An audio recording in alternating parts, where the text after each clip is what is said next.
Hi, I'm Dr. Barry Foster. Welcome to our class. Before we get into any of the lectures, I wanted to talk a little bit about the text that we're going to be reading and some of the things that are on the bibliography. There's an awful lot of reading for this course. I don't apologize for that, but I do sympathize with you because I know you're going to be doing a lot of reading. But let me just talk briefly about what we're looking at. The first book is this book, Elie Wiesel's classic book, Night.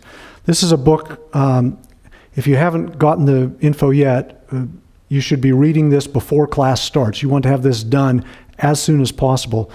Read it quickly. Don't scrutinize it for every detail. The point of this book is to get the general sense of what's going on. Recognize that this is an account, first-hand account from a survivor of Auschwitz. And you see in this book his journey from faith to unfaith.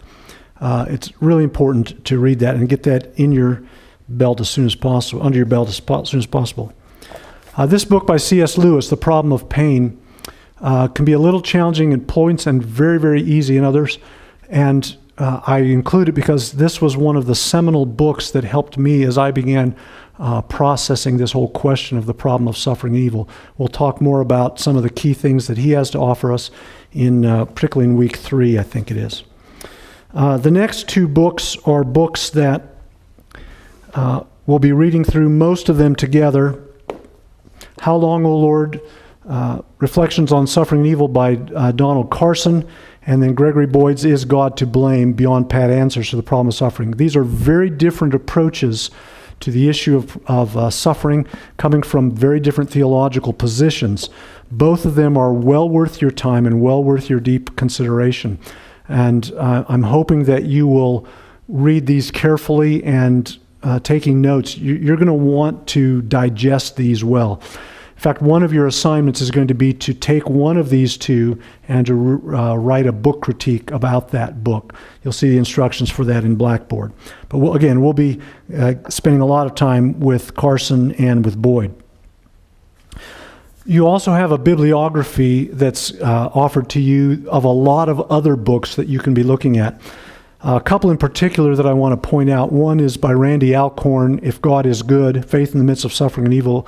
It's a lot along the lines of Don Carson's approach, a little bit more in depth, and that's hard to say compared to Carson, maybe not fair, but it deals with maybe some more of the issues and a little more systematically perhaps. Don's book is more of his carefully thought through reflections on some key issues. But this is going to be a good resource for you. Also, there's 3 books by Philip Yancey. This one, Where is God When It Hurts, is the first one he wrote. And the second, Disappointment with God. And then there's a new one that's just come out that is sort of a sequel to this. And I've forgotten the title, to be honest. Haven't had a chance to read through it yet. But Yancey is excellent because he's very honest and very real. He also writes extremely clearly. He's a wonderful journalist and a wonderful writer. And he writes from inside the evangelical camp, pointing out some of the things that we sometimes overlook in our interest of trying to be all Christian for the people around us. So he writes about very real things, honestly and clearly. I highly recommend it to you. This is the kind of a subject you're going to be reading on for a long time, not just in this class. And so there's textbooks that we'll be going through, but this topic is so deep and so difficult, you're going to be wanting to build a library around this, at least in some part. So I recommend these to you. Enjoy the reading. We'll see you in class at some lectures and on the discussion board.